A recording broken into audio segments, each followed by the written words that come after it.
మీరు కూడా బ్రాహ్మణ కుమారులలాగే ప్రవర్తించండి, భిక్షాటన చెయ్యండి. ఇప్పటిదాకా ఎక్కడున్నారు?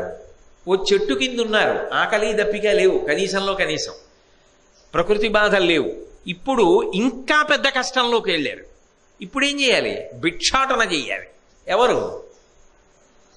యువరాజ పదవి నిర్వహించిన వాడు, సార్వభౌముడిలా బ్రతికినవాడు, రాచన్నం తిన్నవాడు, ఇంత గొప్ప తమ్ముళ్ళు ఉన్నవాడు భిక్షాటన చెయ్యాలి. వాళ్ళు అంగీకరించారు.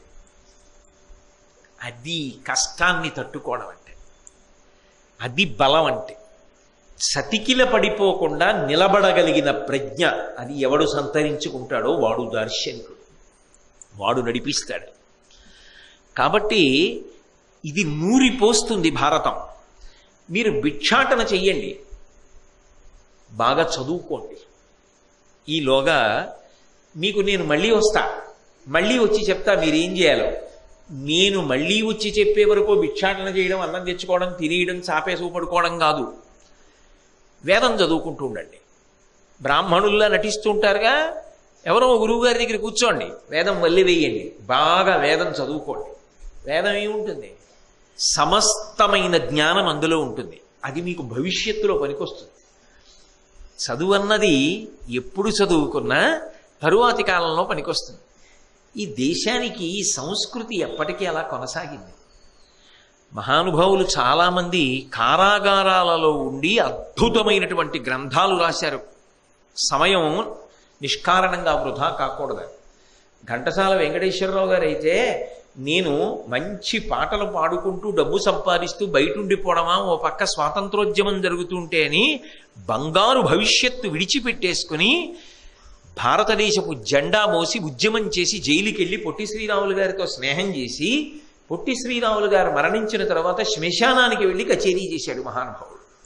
అది కారాగారంలో ఉన్నాం కాబట్టి సమయం అంతా వృధా అయిపోయిందని వాళ్ళు అనుకోలేదు. వాళ్ళు అక్కడ కూర్చుని గొప్ప గొప్ప పుస్తకాలు రాశారు. ఆచార్య వినోబా భావే భగవద్గీతనంతటినీ రాశారు. అరబిందో గొప్ప వ్యాఖ్యానాలు రాశారు. జవహర్లాల్ నెహ్రూ తన కూతురికి ఇందిరాగాంధీకి వ్రాసిన ఉత్తరాలు, లెటర్స్ టు హిస్ డాటర్ అన్న పేరుతో మంచి పుస్తకం అయ్యాయి. గ్లింప్సెస్ ఆఫ్ వరల్డ్ హిస్టరీ గొప్ప పుస్తకాన్ని రాశాడు. ఎందరో మహానుభావులు కారాగారంలో ఉన్నామని బెంగపెట్టుకోలేదు. కారాగారంలో కూర్చుని సమయం వృధా కాకుండా గొప్ప గొప్ప పుస్తకాలు రాశారు. నెల్సన్ మండేలా అన్ని సంవత్సరాలు, దశాబ్దాలు కారాగారంలో ఉండి లాంగ్ వాక్ టు ఫ్రీడమ్ అన్న పుస్తకం రాశారు. అంటే కాలాన్ని దుర్వినియోగం చెయ్యకుండా పరిస్థితులు ఎదురొచ్చినప్పుడు కూడా భగవంతుడిచ్చిన ఆయుర్దాయాన్ని సద్వినియోగం చేసుకోవడం అంత తేలికైన విషయం కాదు. కాలం ఎదురొచ్చిందని చతికిల పడిపోతాడు. చతికిల పడకుండా సద్వినియోగం చేసుకున్నారు. అది జాతి గొప్పతనం. కాబట్టి వేదం చదువుకోండి, నేను మళ్ళీ వచ్చి చెప్తాను ఏం చేయాలో మీకు. అలాగే వెళ్ళారు. అలాగే అని వాళ్ళు ఏకచక్రపురానికి వెళ్ళారు. ఎంత ఓర్పండి, ఎంత కష్టం నిజంగా. అది బాహ్యంలో ఆలోచించండి.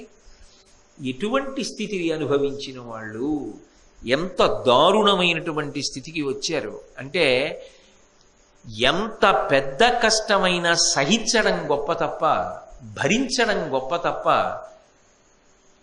కష్టం నీ దృష్టిలో పెద్దదనిపించిందని చటుక్కుని ప్రాణం తీసుకునే ప్రయత్నం మాత్రం ఎప్పుడూ చెయ్యకు.